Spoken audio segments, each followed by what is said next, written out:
Panalo ang Golden State Warriors sa labang ito mga idol kahit na nasa Knicks ang malaking kalamangan sa mga huling segundo. Bakit nga ba panalo ang Warriors dito? Well, wala silang mga star player.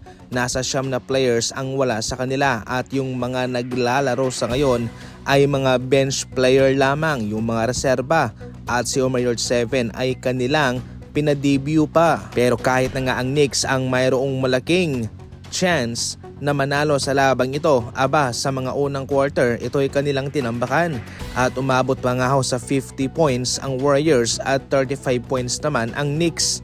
Grabe yung pagtambak ng Golden State Warriors sa kanila. Kahit na nga totoong panalo ang Knicks dito, nagtagumpay rin ang Golden State Warriors sapagkat kanilang pinahirapan ang Knicks sa kanilang laban, na kahit na mayroong partida wala silang mga star player, pero sa mga una, dalawa, tatlong quarter ito'y kanilang natatambakan. Ngunit ang naging highlights dito ay kung paano tratuhin ni Coach Steve Kerr itong si Will Richard pagkatapos na magkaroon ito ng turnover. Nagsimula ang lahat ng ito sa malakas na pasa ni Brandon Podziemski sa kanya sa isang fast break, pero dahil nga sobrang lakas nito ay bigong mahabol ito ni Richard at sinubukan pang ipasa sa likod. Pero syempre dahil nga raw paborito ni Coach Steve Kerr itong si Brandon Podziemski, si Will Richard ang kanyang sinigawan.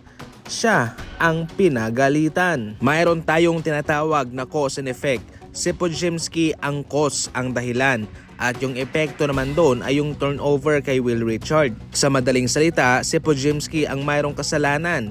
Hindi naman si elastic man itong si Will Richard na mahahabol niya ang pasang iyon galing kay Podziemski.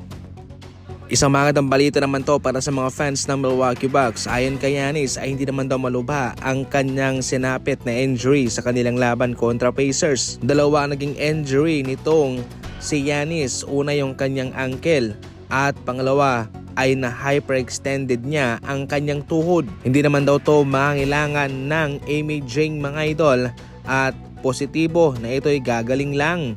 Nag-attempt si Giannis na makabalik sa laban at nag-warm up pa nga sa kanilang training bike.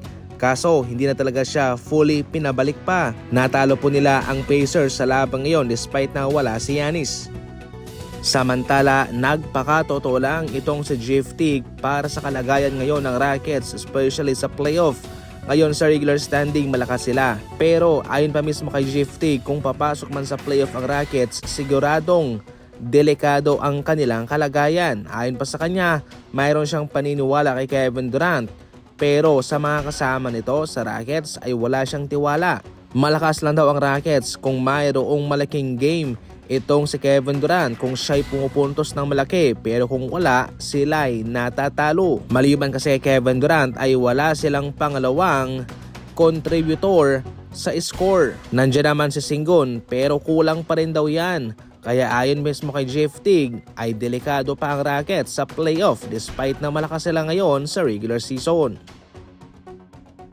Alam mo ba na pwede mong mailagay ito sa kwarto mo, sa sala, sa kusina o sa garahe? At heto pa, naka-sale sila ngayon. Ano pang hinihintay mo? Pindutin mo na ang link na nasa comment section.